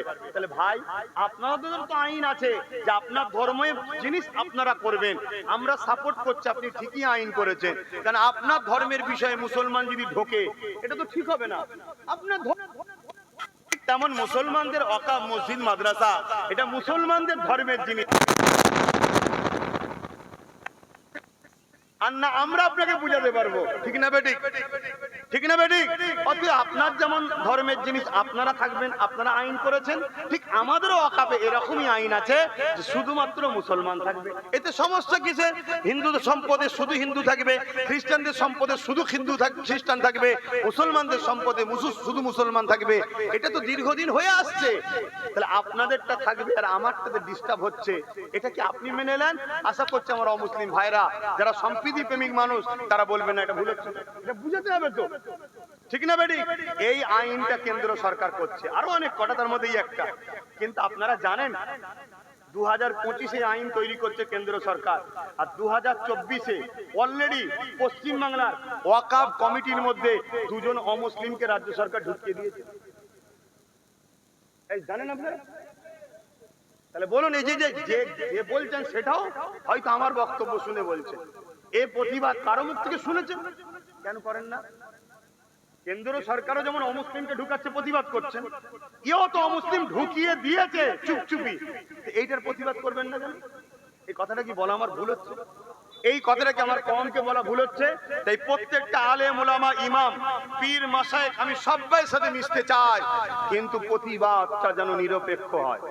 একজনের প্রতিবাদ আরেকজনের দালালি, একজনের ভুলের বিরুদ্ধে আরেকজনের ভুলকে সাপোর্ট, ওই প্রতিবাদের সাথে আমি নেই। কেন? দ্বিচারিতা করা এটা আল্লাহর জন্য নয়, এটা দুনিয়ার কাউকে খুশি করার জন্য হবে, তার সাথে আমি নেই ভাই। এটা কি আমি ভুল করছি? একটু সাক্ষী দেবেন আমি ভুল করছি তো? ভাই আমার, আপনারা তাহলে কি একমত আমার সঙ্গে? একমত? প্রতিবাদ হবে না হবে না? আন্দোলন হবে না হবে না? প্রত্যেক জায়গায় আহলে সুন্নাত ওয়াল জামাত করছে, এভাবে প্রতিটা জায়গায় জাগার পর আগামী দিন এই আন্দোলন তো একদিনের নয় রে বাবা, অনেক আন্দোলন করতে হবে। ব্রিগেড একটা কেন 100টা হবে, যে ডাকবে 100টা ডাকবে। আগামী দিন প্রয়োজন হয় আমিও ডাকবো। আপনারা খবর পেলে যাবেন না যাবেন না? আমার সাথ দেবেন না দেবেন না? হাত তুলে বলুন দেবেন না দেবেন না? এ হাত পাক্কা তো নাকি? গাড়ি ভাড়া দিতে পারবো না, খাওয়া দিতে পারবো না, কেন নিজের ধর্মের ঐতিহ্যের জন্য, নিজের দেশের জন্য আপনাকে যেতে হবে, ঠিক না বেঠিক? হ্যাঁ, আন্দোলন হবে, আরো অনেকে করছে, সবার আন্দোলনকে সাপোর্ট করছি, কিন্তু আন্দোলনের নামে যারা দেশের সম্পদ ক্ষতি করবে, আন্দোলনের নামে যারা দালালি করবে, তাদের সাথে আমি নেই। ভুল করছি না তো? কারা কারা বলছেন আমি ভুল করছি না, একটু সাক্ষী দেন আমি ভুল করছি। আপনারা সাক্ষী দিচ্ছেন তো? আলহামদুলিল্লাহ। আসেন, এখন দোয়া হবে, সালাম হবে, তারপরে ছোট করে দোয়া হবে, তারপরে নামাজ হবে। ও আমার আরেক ভাই আছে, ইসহাক সিদ্দিকী ভাই, তিনি আছেন, আলোচনা করবেন। হে নবী,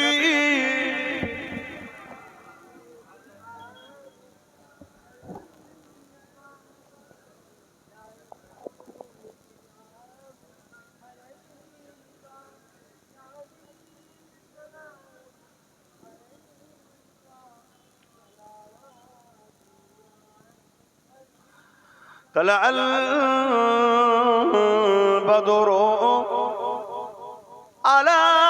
علينا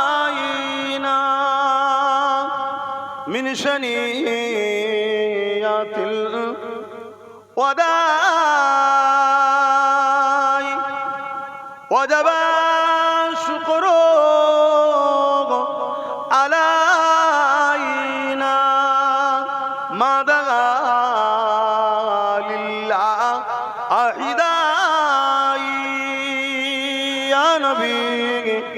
سلام يا رسول يا حبيب سلام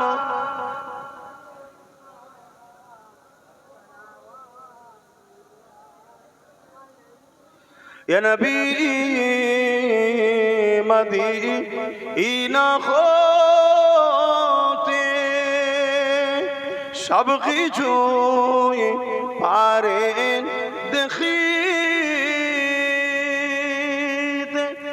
মোদের লাশ কবরে রাখিলে লইবেন আপন করে নবী সালাম يا رسول يا حبيب سلام। সকলে গায়ে গায়ে বসুন। বালাগাল গোলাবি কামালি কাসাবাদ দুজা বিজামালি। বাপজান আমার, এই মাহফিলটা হয় প্রতি বছরের ছেলেরা আমাকে নিয়ে আসে, এটা আপনারা অখুশি হন নাকি? আমি আসি, এটা আপনারা অখুশি হন? এই মাহফিলটা হোক আপনারা চান তো?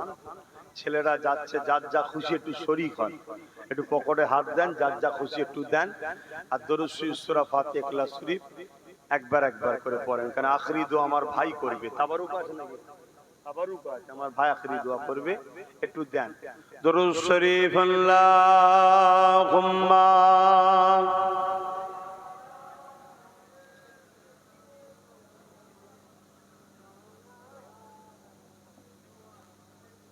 একটু ভাষা ভাষা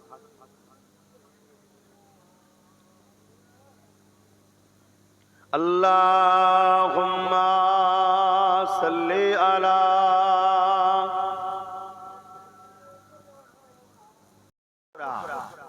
জালিম, অত্যাচারী, স্বৈরাচারী, সমাজ বিরোধী, খুনি, দাঙ্গাবাজ, মানব বিরোধী, সমাজ বিরোধী, মনুষ্যত্ব বিরোধী, লুটেরা, চরিত্রহীন, বদমাইশ, শারাবি, এই মেন্টালিটির শাসক যুগে যুগে যারাই এসেছে, তারাই যুগে যুগে ইসলাম ও নবীদের বিরোধী করেছে।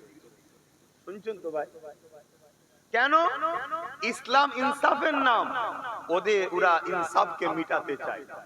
ইসলাম ইনসানিয়াতের নাম, ওরা ইনসানিয়াত মিটাতে চায়। ইসলাম মানুষ আজাদ থাকবে, ওরা মানুষকে গোলাম বানাতে চায়। ইসলাম খোদার্থ মানুষকে খানা দিবার নাম, ওরা গরিব বানিয়ে ভিক্ষা দিতে চাইছে, মানুষকে গোলাম বানাতে চাইছে। ইসলাম নারীদের অধিকার দিবার নাম, ওরা নারীদের অধিকার হরণ করতে চায়। ইসলাম জুলুম মিটাবার নাম, ওরা সমাজে জুলুম তৈরি করে। নিজেদের স্বার্থের জন্য নিরীহ মানুষকে হত্যা পর্যন্ত করতে জালিম শাসকরা পিছপা হয় না। আর ইসলাম বলছে একটা নির্দোষকে কেউ যদি হত্যা করে, সে পুরো মনুষ্য জাতিকে হত্যা করলো। শুনছেন তো? এজন্য ইসলামের সাথে জালিম হুকুমতদের সবসময় টক্কর হয়। জালিম হুকুমত অন্ধকার, অন্যায়, অত্যাচার, জুলুম, পাপ, লুট, ফাসাদ, ধোঁকা, চিটিংবাজি, গাদ্দারি, এটা জালিম হুকুমতরা করে।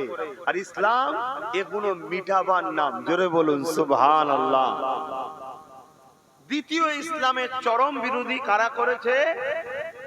যারা হলো ধর্মের নামে ভণ্ডমির দোকান খোলে। ধর্মের নামে কি করে? ভণ্ডমির দোকান খোলে। নিরীহ মানুষগুলোকে ধর্মের নামে লড়াই করা শেখায়, ধর্মের নামে হিংসা শেখায়, ধর্মের নামে ভোগ করা শেখায়, ধর্মের নামে বেটিদেরকে ধর্ম স্থানে নিয়ে যে তাদের দেহ শোষণ করার মেন্টালিটি তৈরি করে, ধর্মের নামে বাচ্চাদেরকে বলি দেয়, ধর্মের নামে এভাবে অধর্মের দোকান যারা খুলেছে, তারা ইসলামের যুগে যুগে বিরোধী করেছে। কারণ ইসলাম প্রত্যেকটা ভণ্ডের ভণ্ডুমিকে ফাঁস করার নাম। জোরে বলুন সুবহানাল্লাহ। আমার এই কথাটা আপনারা বুঝতে পেরেছেন সবাই? একটু হ্যাঁ কি না বলেন না। আজকের দিনও পৃথিবী জুড়ে আবার ইসলামের বিরুদ্ধে নতুন করে মাথা চারা দিয়েছে না দেয়নি? কারা মাথা চারা দিচ্ছে দেখুন। হয় সমাজ বিরোধী, নাই চরিত্রহীন, নাই মা বাপের অত্যাচার করে, না হয় নারী দেহ শোষণ করে, না হয় লুটপাট করে, না হয় গুন্ডা, না হয় সমাজের মানুষকে লুটে, না হয় গরিবের ঝেড়ে খায়। এই রকম কোনো না কোনো তার ব্যাকগ্রাউন্ডে সমাজ বিরোধী কাজকর্ম লুকে আছে। তারাই দেখুন ইসলামের বিরোধী করেছে। একটা ভালো মানুষ দেখান তো ইসলামের বিরোধী করেছে বিগত দিনে? আমি শুধু মুসলমানের কথা বলছি নি, কোন ধর্মের মানুষই যারা ইনসাফ পরায়ণ, ন্যায় পরায়ণ, সত্যবাদী, তারা ইসলাম মানে না মানে ওটা আলাদা বিষয়, কিন্তু ইসলামের বিরোধী করে।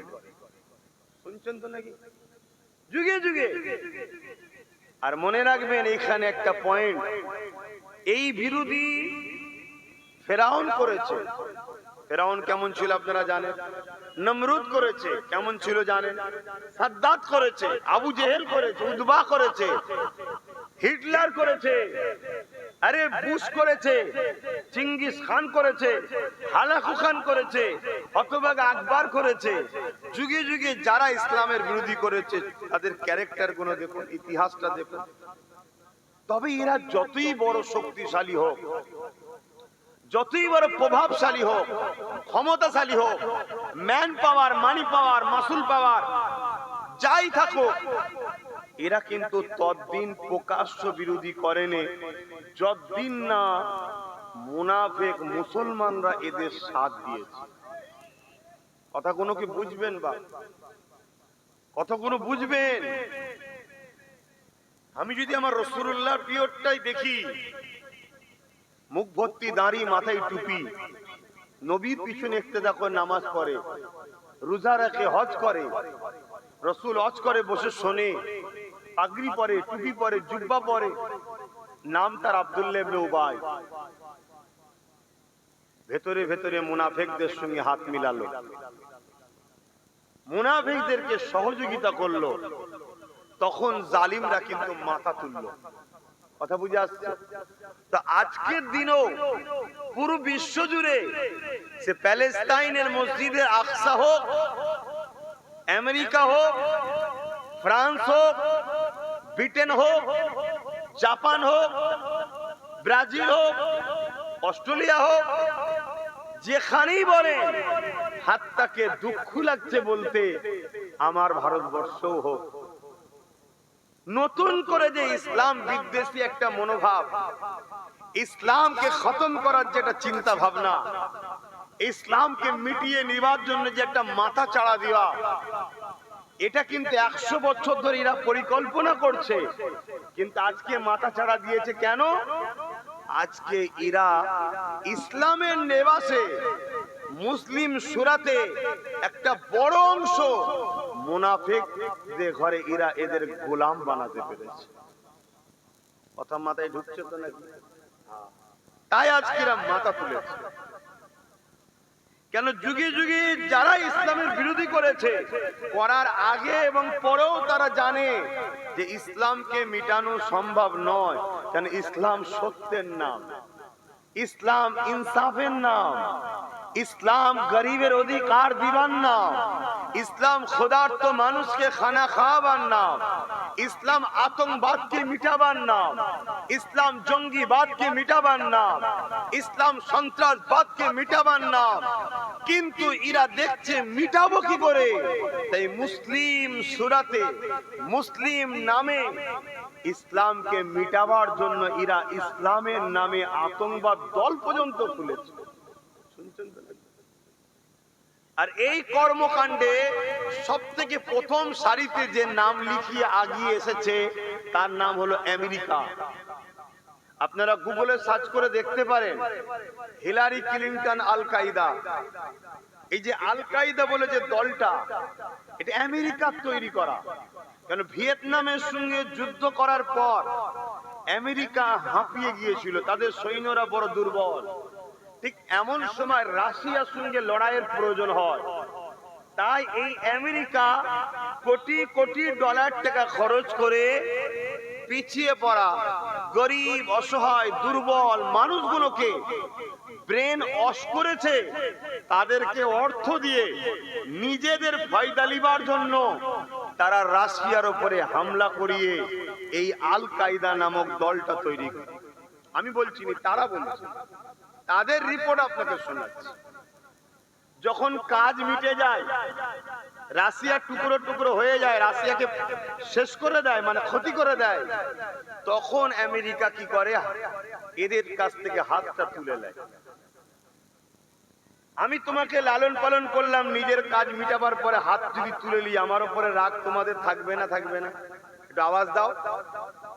এরা তখন আমেরিকার উপরেই হামলা করলো। এই হামলা করার পর আল কায়দা থেকে এদের নাম করে দিল ISIS। আপনারা খুব ভালো করে শোনেন, এগুলো জানা দরকার। অনেকবার এসি আপনাদের এলাকায়, এত এসি কম বেশি 90% ছেলে বা বাপের মুখ চিনা আমার, 10% হয়তো মুখ চিনা নেই, 90% লোকের মুখ চিনা। এত এসি আপনাদের এলাকায়, এত জানা শোনা হয়ে গেছে। এইটাও একটু মন দিয়ে শোনেন, অসুবিধা হচ্ছে নাকি? তাহলে কি করলো এরা? নিজেদের নামকে চেঞ্জ করলো। আরেকটু খুব ভালো করে মনে রাখবেন, এই সব কিছুর লড়াইয়ের পিছনে একটা জিনিস অবদান, সেই অবদান হলো তেলকে দখল করা। কি দখল করা? তেল। যদি ইসলাম সন্ত্রাসের নাম হতো, সব থেকে বেশি সন্ত্রাস তাহলে থাকতো ইন্দোনেশিয়ায়। কেন? ইন্দোনেশিয়ায় পৃথিবীর সব থেকে বেশি মুসলমান ইন্দোনেশিয়ায়। ইসলাম যদি সন্ত্রাসের নাম হতো, তাহলে দ্বিতীয় সব থেকে বৃহত্তম মুসলিম হলো ভারতবর্ষে। এখানে তাহলে সব সন্ত্রাস ভরে যেত। তাহলে হাফেজ তিতুমির কথা বলি, এই যে পাশে শুয়ে আছে নারকেল বেড়িয়া, দেশের জন্য জীবন দিত না। আশফাকুল্লাহ খান, মৌলানা ভাসানী, হাজারো, শুনছেন তো নাকি? ইসলাম যদি আতঙ্কের নাম হতো, তাহলে মনে রাখবেন সব থেকে বেশি আতঙ্ক ইন্দোনেশিয়াতে হতো। কেন? মুসলমান বেশি সব থেকে, পুরো পৃথিবীর মধ্যে ইন্দোনেশিয়ায় মুসলমান বেশি। কিন্তু এই ঝগড়ার মূল কারণ হচ্ছে তেল। তাদের মধ্যে লড়াই লাগিয়ে দিল। কিন্তু মিডিয়াতে প্রচার করছে কি, দেখো ইসলাম মুসলমান এরা কেমন সমাজ বিরোধীরা মারপিট করছে। কিন্তু এখনো পুরো তৈরি করা আমেরিকার। যাক, আমি যে কথা বলছিলাম, এই আইএস এর উপর, আল কায়দার উপর হাত তুলে দিল, এরা তখন গিয়ে কি করলো, আমেরিকার উপর হামলা করলো। আমেরিকা তখন বলল, এই পৃথিবীর বুকে একটা নোংরা কথা ছড়িয়ে দিল, ছড়িয়ে দিয়ে মিডিয়া তাদের হাতের মধ্যে ইসলাম ও মুসলমানদেরকে মারার জন্য তারা উঠে পড়ে লাগলো। এই মেসেজটা আজও দুনিয়ার জমিনে চলছে। কিন্তু আপনাদেরকে জানতে হবে, আজ থেকে ১৫০০ বছর আগে, আজ থেকে ৫০০০ বছর আগে, আজ থেকে ৭০০০ বছর আগে, যুগে যুগে যুগে যুগে প্রত্যেকটা নবী যখন এসেছে, সমাজ বিরোধী জঙ্গিবাদ, আতঙ্কবাদ, সন্ত্রাসবাদ যারা ছিল, তাদের সঙ্গে নবীদের লড়াই হয়েছে। নবীরা নিরীহ মানুষকে তাদের হাত থেকে বাঁচাবার জন্য নিজেদের জান পর্যন্ত কোরবান করেছে, প্রিয় অনুসারীদের কোরবানি করেছে, করে এই সমাজকে অন্যায়ের হাত থেকে বাঁচিয়েছে। জোরে বলুন সুবহানাল্লাহ। যেমন আমি আমার নবীর কথা যদি বলি, আমার রাসূল যখন এসেছিলেন, পুরো পৃথিবীর ভৌগোলিক পরিস্থিতি কি ছিল? ক্ষমতাশালীরা গরিবদের ঘরে শোষণ করত। রোম, পারস্য পৃথিবীর সুপার পাওয়ার তখন ছিল, যখন এমন যেমন আমেরিকা সুপার পাওয়ার ছিল। তারা কি করত? গরিব মানুষকে কৃতদাস দাসী বানিয়েছে, ভোগ করেছে। এভাবে পৃথিবীর বুকে জুলুম অত্যাচার। মক্কার জমিনে কি হতো? জেন্ত জেন্ত নারীগুলোকে পুঁতে দেওয়া হতো। মায়ের সঙ্গে নোংরা কাজ, বেটিকে জেন্ত পুঁতে দেওয়া, মানুষের গলা কোমরে বেড়ি পরিয়ে বাজারে বিক্রি করা, এসব অন্যায় অত্যাচার জুলুম পৃথিবীতে ছেয়ে গিয়েছিল। আল্লাহ নবী এসে এই সব অন্যায় বন্ধ করে মানুষ জাতিকে মনুষ্যত্বের শিক্ষা দিয়ে পুরো পৃথিবীতে সাম্য প্রতিষ্ঠিত করেছে। জোরে বলুন সুবহানাল্লাহ। আল্লাহ নবী গরিবদের পক্ষে কথা বলাতে সন্ত্রাস আবু জেহেল নবীর বিরুদ্ধে অস্ত্র ধরেছে। আল্লাহ নবী নারীদেরকে জেন্ত পুতা থেকে বারণ করে বাঁচার অধিকারের জন্য কথা বলার জন্য উতবা সাইবা আমার নবীর বিরুদ্ধে অস্ত্র তুলেছে, নবীর ঘরকে ঘেরাও করেছে, নবীকে মেরে দিতে চেয়েছে। একটা দিন এমন হয়েছে, বদরের জমিনে ১০০০-এর উপরে সৈন্য নিয়ে আমার রাসূল পাক সাল্লাল্লাহু আলাইহি ওয়াসাল্লামকে আবু জেহেল তার বাহিনী পুরো মিটিয়ে দিতে এসেছে। কারণ কি? আমার নবী গরিবের হয়ে কথা বলে, অসহায়ের কথা বলে, ইনসাফের কথা বলে, মনুষ্যত্বের কথা বলে। আরে এখনো তো হিস্টোরি শুনছেন তো নাকি? ইনসানিয়াতের কথা বলে, খোদার্ত মানুষকে খানা দিবার কথা বলে, এতিমের কথা বলে। আল্লাহ নবী বলে যে এতিমের খানা দেবে, কিয়ামতের দিন আল্লাহ তাকে জান্নাতি খানা খাওয়াবে। জোরে বলুন সুবহানাল্লাহ। তাই তিনাকে মিটাতে এসেছে। আল্লাহ নবী ওই বদরের ময়দানে গিয়েও ৩১৩ জনকে সাথে করে নিয়ে সাহাবাদেরকে লক্ষ্য, আবু জেহেলকে লক্ষ্য করে বলছে, তোমরা মক্কায় আছো, আমি মদিনায় আছি, তোমরা কেন আগ বেরিয়ে আমাদের সঙ্গে ঝগড়া করতে আসছো? আমরা তো তোমাদের সঙ্গে ঝগড়া করতে যাইনি। তারা শুনলো না। তারা বলল, হয় আমাদের দলে আসতে হবে, অর্থাৎ সন্ত্রাসীতে আসতে হবে, জুলুমে আসতে হবে, না হয় আমাদের সঙ্গে লড়াইয়ের আমরা মারবো, তোমাদেরকে ডিফেন্সের জন্য তৈরি হবে। আল্লাহ নবী সাহাবাদেরকে বললেন, বাবা এরা যদি মদিনার উপরে হামলা করে দেয়, মদিনার মা বেটি বাচ্চা কাউকে ছাড়বে না এরা। তাই মদিনার হিফাজতের জন্য এবং নিজেদের জানমাল পরিবারদের আত্মরক্ষার জন্য বাবা তোমরা ডিফেন্সে দাঁড়াও। মন দিয়ে শোনেন, ডিফেন্সে দাঁড়াও। কি বুঝলেন? ইসলাম জুলুমের নাম নয়, ইসলাম জুলুমকে খতম করার নাম। কিন্তু জুলুম যখন ইসলামের উপরে আঘাত করেছে, ইসলাম ডিফেন্সে দাঁড়িয়েছে, ডিফেন্সে দাঁড়িয়েছে। তাই আবু জেহেল, উতবা, সাইবা এদের হাতে অস্ত্র আছে। মোহাম্মদ রসুল সাহাবাদেরকে যখন বলল, সাহাবা হুজুররা বলছেন, হুজুর ওদের হাতে তো অস্ত্র রয়েছে, আমাদের তো হাত খালি। আল্লাহ নবী বললেন, বাবা আল্লাহর উপরে ভরসা করে বিসমিল্লাহ বলে যা পারো তাই হাতে করে নিয়ে প্রস্তুত হও, কাতার দাও। কেন মদিনায় ঢুকতে দিয়া যাবে না? শুনছেন তো নাকি? মক্কা মদিনা খাজুরের গাছের এলাকা, খাজুরের শুকনো ডালগুলো সাহাবারা বিসমিল্লাহ বলে ভাঙছে, আর আবু জেহেল, উতবা, সাইবারা মস্করা করছে, ঠাট্টা করছে যে ওরা আমাদের তরোয়ালের মোকাবেলায় খাজুরের ডাল নিয়েছে। আল্লাহ নবী সাহাবা হুজুরদের লক্ষ্য করে বললেন, বাবা সাহাবারা শোনো, সাহাবারা আমাদের সংখ্যা কম, আমাদের হাতে অস্ত্র নাই, ওদের হাতে অস্ত্র আছে, সংখ্যা বেশি। তারপরও আমি রাসূলুল্লাহ তোমাদেরকে বলছি, মনে রেখে দিও, আমার আল্লাহ তিনি জালিমের সাথে থাকে না, তিনি মজলুমের সাথে থাকে। জোরে বলুন সুবহানাল্লাহ। ওরা মক্কা থেকে আগিয়ে এসেছে আমাদের উপরে হামলা করার জন্য, আমরা ডিফেন্সে নেমেছি। অতএব ওরা জালিম, আমরা মজলুম, অতএব মজলুমের সাথে আল্লাহ আছে, চিন্তা করো না, বিসমিল্লাহ বলে তোমরা প্রস্তুত নাও। আলহামদুলিল্লাহ, আমার আল্লাহ মজলুমদের সাথ দিয়েছে না দেয়নি? 313 জন খাজুরের ডালওয়ালাদের অস্ত্র 1000 ওলাদের মোকাবেলায় 313 জনকে আল্লাহ বিজয় দান করলো। জোরে বলুন সুবহানাল্লাহ, আরো জোরে বলুন সুবহানাল্লাহ।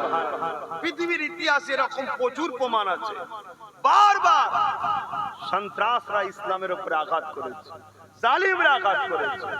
কেন? ওই একটাই, ইসলাম ক্ষুধার্ত মানুষ দেখলে তার পাশে দাঁড়ায়, গরিবকে ভালোবাসে, অসহায়কে ভালোবাসে। এবারে রইল মুসলমান, আমরা মুসলমান যুগে যুগে এই জালিমদের হাতে প্রচুর শহীদ হয়েছি, প্রচুর মারা গেছি। কথা বুঝে আসছে? কেন? আমরা দুর্বল হয়েছি। কোন দিক দিয়ে? ইমানের দিক দিয়ে দুর্বল হয়েছি। আজকের দিনও নতুন করে পুরো পৃথিবী জুড়ে ইসলামকে মিটাবার একটা ষড়যন্ত্র চলছে। আমি আপনাদেরকে চ্যালেঞ্জ দিয়ে বলতে পারি, ইসলামকে মিটাতে যারা চেয়েছে আল্লাহ তাদেরকেই ইসলামের আলোয় আলোকিত করেছে, আর নচেত চিরতরের মতো ফেরাউনের মতো মিটিয়ে দিয়েছে। জোরে বলুন সুবহানাল্লাহ। কিন্তু আমাদের কি হবে? আমরা যদি ইসলামের সঙ্গে জুড়ে থাকতে পারি তাহলে অবশ্যই আল্লাহর সাহায্য আসবে। কিন্তু আমরা ইসলাম থেকে তো অনেক দূরে সরে গেছি। আমাদের মধ্যে ইসলাম কই? আমাদের মধ্যে সেই মানবতা কই? আমাদের মধ্যে সেই প্রেম কই? আমাদের মধ্যে সেই ভালোবাসা কই? আমাদের মধ্যে সেই গরিবের উপরে দরদটা কই? আমাদের মধ্যে সেই ইনসাফটা কই? আমাদের মধ্যে সেই ইনসানিয়াতটা কই? আমাদের মধ্যে সেই মানব বন্ধন কই? আমাদের মধ্যে সেই রাষ্ট্রের প্রেম, সার্বভৌমত্ব নিরাপদে রাখার যে আদর্শ রাসূলুল্লাহ দিয়েছে সেগুলো কই? আমাদের মধ্যে সেই আল্লাহর সৃষ্টির উপরে মায়া মমতা কই? আল্লাহ নবী জানিয়ে দিলেন, কেউ যদি আল্লাহর সৃষ্টিকে ভালোবাসে, আমার আল্লাহ পাক অবশ্যই তিনাকে সাহায্য ভালোবাসবে। আমাদের মধ্যে কই? এখন তো মানুষ